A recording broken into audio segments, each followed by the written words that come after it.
Okay. Assalamu alaikum warahmatullah. Alhamdulillah wa salatu wa salam ala Sayyidina Muhammad wa ala alihi wa sahbihi ajma'een. بعد أعوذ بالله من الشيطان الرجيم بسم الله الرحمن الرحيم. First of all, welcome back. It's nice to see the proper faces in the place. Alhamdulillah, mashallah.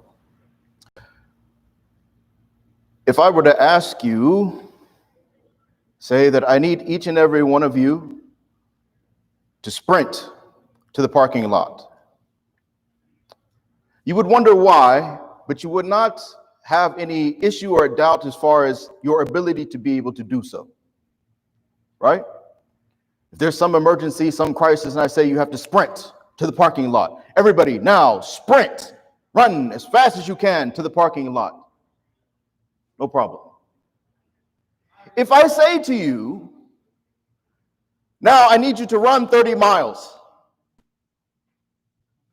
Yeah. Different thought process will kick in. Well, brother, you see, why? Because we understand that requires a level of discipline. It requires a level of training.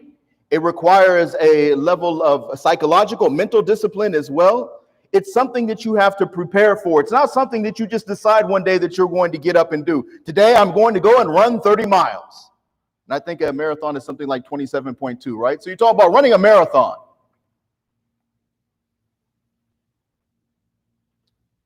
That being said,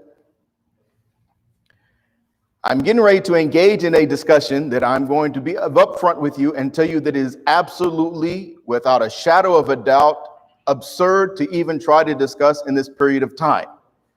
We will touch upon it, but more than likely it will take, to be honest with you, if you are sincere, if you really want to engage in this discussion, that we will need a dedicated hour and a half to go through the details, to actually pick the whole thing apart, right? Reverse engineer it, pick the whole thing apart and go through each and every aspect of it. And then after that hour and a half, after I'm done running my mouth, it's going to take at least another hour to 2 hours just to answer your questions, which are inevitable, because that's part of achieving and acquiring understanding. Husnu su'ali nisful ilm, aw kama qala alayhi salatu wassalam. Excellent questions, that's half of knowledge. This whole issue of racism and this emotional tidal wave that is now like the pandemic is not just local, but now it is sweeping across into different countries and different parts of the world. Again, if America sneezes, everybody catches a cold, the rest of the world, right?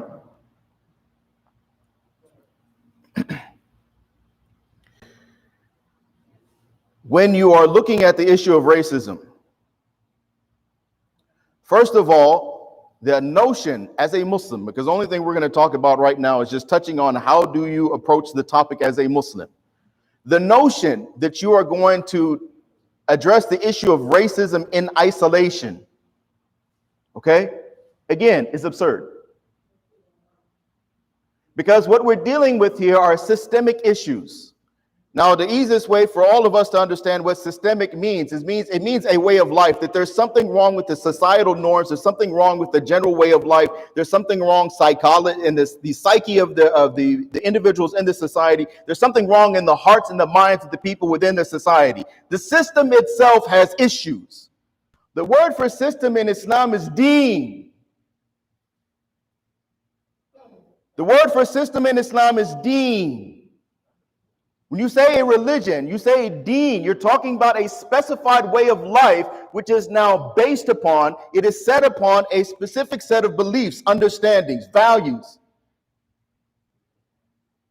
So now the idea in Islam that we're only going to look at one particular issue that may exist within a society, we don't do that. Because the natural question comes is, why that issue and not that one? If you focus on this one, then why not that one? If you focus on two, then why not the third? If you focus on three, then why not the fourth? Because there are a myriad of issues that exist within the hearts and minds, within Banu Adam, within societies, Historically, regardless if you go back in our time and place. So you change the government, you change the peoples, you change the time, you change the technology. These issues exist. If I were to ask you one of the very interesting things that I found out, and still have yet to find anything that counters this, is that all the different cultures that I've come into contact with, for instance, that they all have a derogatory word for black people in their language. They all have a derogatory term for black people in their language. So now I ask, as Muslims, have you used it before? Have you heard it? I have yet to find one. So as I encounter different people and everything, there's always a derogatory term for black people. So this is not something that is unique to the United States. This is not something that is unique to a specific place or a specific government or a specific culture. This is a human problem. It has to do with the human frailties. So what we do as Muslims is that everything that we approach in Islam, we approach it through the Quran and Sunnah. That is how we live. Our deen, our way of life is based on the Quran. It is based on the Sunnah. So anytime that we are faced with an issue, what we do, you and I, we with all due humility, we now humble ourselves in front of Allah subhanahu wa ta'ala, and we make dua, that Ya Allah, I am being presented with this situation. I want to be able to answer this situation in the way that is going to bring about your help. It is going to bring about your fadl. It is going to bring about your rahmah. It is going to bring your pleasure. Do not leave me. Allahumma la takilni ila nafsi tarafata aynin. Ya Allah, don't leave me to myself. My own opinions, my own emotions, my own desires, my own understandings. And then we approach those who know the Quran and the Sunnah. What we do not do is that we predetermine our own opinions and understandings, the way that we want to address an issue, and then now import Islam, meaning after the fact. I'm already done. Now I'm going to look for Quran and the Sunnah to justify. I'm going to cherry pick. And I'm going to now choose from the Quran and Sunnah something to justify my position, to justify my understanding. And you and I, we know what happens when that faulty process takes place. What we do as Muslims with any issue is that we address what is called the asl. Because that question, if you address this problem, why not that one? If you address these two, why not that one? If you look at it like a tree, and you say that this tree is producing bitter fruits, if you sit and you just focus on a single fruit, you would say that this is what? This is not intelligent. There's no economy in your efforts. It is actually almost childish and immature. And it lacks wisdom in its approach. Because as Muslims, what we do is we find the place where all these branches meet. We find the trunk. And then we go deep underneath. Now we're hunting for, we're digging for, we need to find what is the asl problem? What is the root problem? What is providing the nourishment for these bitter fruits? Where is the problem coming from at its root? Then we as Muslims, we address the root. Racism is not new. Racism for human beings is part of our history right from the very beginning. When I say the beginning, I'm talking about Adam alayhi salam. Ana khayru min Iblis ar-rajim. Why ar-rajim? Because ana khayru min, I'm better than him. He said, you created me from fire and you created him from tin. Meaning the race of the jinn is better now than the race of the human being. It's part of our history right from the very beginning. This issue of racism. It's not something new. For us now, based on this asl of racism between our father Adam alayhi salam and Iblis, the father of the jinn, we now have what? A battle. A battle that is taking place. Allah subhanahu wa ta'ala, Rabbul Alameen, He says that Iblis is what? Aduwwum mubin. He is a very clear enemy. Make no bones about it. Do not be confused about this statement. Do not be confused about this fact. This is your enemy right from day one. Based on what? Ego, racism. Ana khayrun min. I am better than him. So now what is the asl of all of our issues here? The human frailties and what exists in the human society. It is what? It is kufr. It is shirk. It is nifaq. It is the mazmumat. It is each and every blameworthy, undesirable attribute, characteristic that exists in the hearts of the human being. That is the asl. That is the asl. Hence Islam comes to do what? The Quran comes to do what? Provide hidayah. Provide a way of life which will now cure all of these individual and social ills that exist for the human being. It provides for us our perspective, and it provides for us our mode and methodology of dealing with each and every issue that the human being could possibly encounter in his or her life. And that's the beauty of it.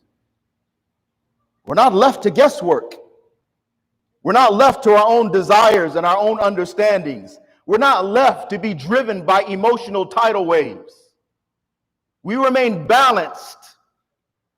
We maintain an equilibrium. So the very first thing, if we want to actually talk about solutions, the order from the Quran is what?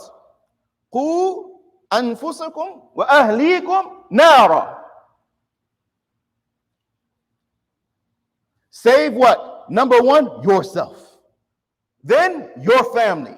Number one responsibility, I must fix me. I must change me.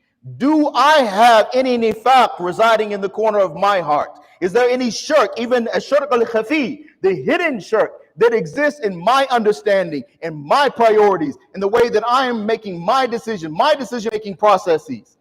Where are my faults, these mذمومات, these blameworthy attributes? Which ones do I have, and to what degree? And then deal with those. This is my number one responsibility. Because it's not about the perspective of the Muslim. It's not about this life. I'm blown away by what I'm seeing. That now that Muslims, non-Muslims, that's something else. May Allah give them hidayah. But that Muslims have become wrapped up, completely just overwhelmed with just this dunyawi perspective. What do you expect if you are living in a society of kufr and shirk? What do you expect? Our role here as Muslims is to provide an alternative. Our role here as Muslims is to let them know that, look, the answer is in the tawheed of Allah subhanahu wa ta'ala. The answer is in the Quran and the Sunnah of Rasulullah sallallahu alaihi wasallam. We have to have a broader perspective and think about our akhirah. That this life is short. And I guarantee you that if you were to die today, you would not be concerned with what is happening with everybody else. When Malak al-Maut comes, it's nafsi, nafsi. On Yawm al-Qiyamah, it is nafsi, nafsi. When we stand in front of Allah subhanahu wa ta'ala by ourselves, it is nafsi, nafsi. Me, me, me. This is our Islam. If you and I allow ourselves to get swept up in this emotional tidal wave, and now we ourselves lose that equilibrium, lose that balance, lose our own perspective, and now we are no longer able to provide that alternative approach and understanding to present the solution and represent Rasulullah sallallahu alaihi wasallam, then not only are we doing a disservice to the entirety of Banu Adam, but we have done a disservice to Muhammad sallallahu alaihi wasallam and ourselves. We have missed out on fulfilling an obligation as the abd of Allah subhanahu wa ta'ala, as the slave and the servant of Allah subhanahu wa ta'ala, to do what? Represent Rasulullah sallallahu alaihi wasallam. Racism? It's not going anywhere. Why? Because of أكثرهم لا يؤمنون أكثرهم لا يعقلون أكثرهم لا يشكرون أكثرهم, most of them. Meaning, if you're thinking that justice is going to be established on this planet and that we're going to be able to eradicate all of these social ills, it is not going to happen. Because think about this. I'll end with this. Think about this. I watch issue after issue, and there's a series of them in the Muslim community. This particular issue comes up. Now there's an emotional tidal wave. Now we want to talk about protests, and we're going to do this, and we're going to raise money, and and then what happens? Give it a month or two. Give it a month or two. And then it what? Fades away. It's gone. The issue didn't go anywhere. But that emotional fervor has died down. Until what? Until the next thing comes along that becomes popular. Until the next issue is put into the spotlight. Once it is now that emotional fervor is spent, then again, ghafla takes over. We go on with our lives. Until the next issue. And I could sit here and name issue after issue after issue and after issue after issue that we as Muslims in the Muslim community that we have done this. And then if you go and you look right now, not only do those issues still exist, but they've actually gotten worse. So what's going to happen 2 months from now? If you want to do something as a Muslim, if you're really concerned about black lives, because trust me, this black reality, I live it. Even in the Muslim community, I deal with racism. I live it. I am telling you, if you actually want to do something, if this is something that is now that this is a pressure on your heart about this thing, you know what you can do? You can actually go to those masajid in the inner cities. Support them. Donate to them. Donate some time to them. Donate time and your energy and your money to this masjid. Because the fact that I am sitting here right now addressing you is proof positive that we've been working on this long before this issue hit the spotlight. And after that emotional fervor is spent, we'll still be here. You and I work together on a daily basis. Myself and these board members, we work together on a daily basis. The fact that in this Muslim community where I am a definite, distinct minority, and I'm sitting right here is proof positive that this is what we stand for as Muslims. That this is what we're talking about when we are talking about the Sunnah of Muhammad sallallahu alaihi wasallam. Inna akramakum indallahi atqakum. And all of us want to have this taqwa of Allah subhanahu wa ta'ala. We don't look at their nationality. We don't look at your race. We don't look at your socioeconomic status. It is about who you are as a Muslim. It is about taqwa. It is about representing Rasulullah sallallahu alaihi wasallam. So help us. Help us in this endeavor. When you support the masjid, this is what you're supporting long term. In just the year that I've been here, I have already interacted with the elected officials and officials in Hanover Park, including the police chief. Just a few months ago, we downstairs, the police chief of Schaumburg was here, and we had lunch together downstairs in this masjid. We've been working way before this hit the spotlight, and we'll be working after it falls out of the spotlight. So maintain your balance. Maintain your perspective as a Muslim. We deal with asl issues. May Allah subhanahu wa ta'ala give us the tawfiq to fix ourselves first, May Allah subhanahu wa ta'ala change us and use us as a means of change in the entirety of society and a means of guidance for the whole of the humanity. Jazakumullahu khairan jaza wa akhiru da'wana alhamdulillahi rabbil alameen.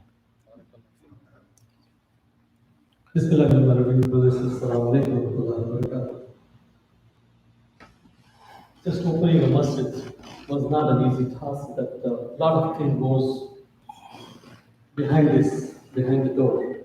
Alhamdulillah, we are here today. But we are looking from the cooperation from every one of you for coming to the masjid. Some guidelines are put together. Please respect those guidelines. I know most of you maybe know more than us or the board members or the imam. Your knowledge is maybe more than that. But there is a guideline that is put together, inshallah. Support us in supporting those guidelines. The females have not started, ladies we have not started, we are working on it, inshallah. So we will very soon, once we will everything finalized, we will have enough volunteers to maintain those things, inshallah, we will do that. Masjid was closed, was all other things, especially the funeral was going on. Today we have 3 funerals. 2 I already sent, another one is coming, which I will be doing again. So 3 funerals in one day. So all other those services are being performed from this masjid. So looking at it that masjid is closed, they are not doing anything, it's not like that. There's a lot of other things that needs to be done, and those are continuing. There's a lot of effort our Sheikh has put together. In the month of Ramadan, we missed all of you. But all the programs that we did in the month of Ramadan, alhamdulillah, a lot of people really appreciate those programs. But inshallah, we'll continue to do those programs, which is a lot of things online, through the Khatira. We are doing all those things. So only thing I request is support this masjid, support the programs, and please abide by the rules.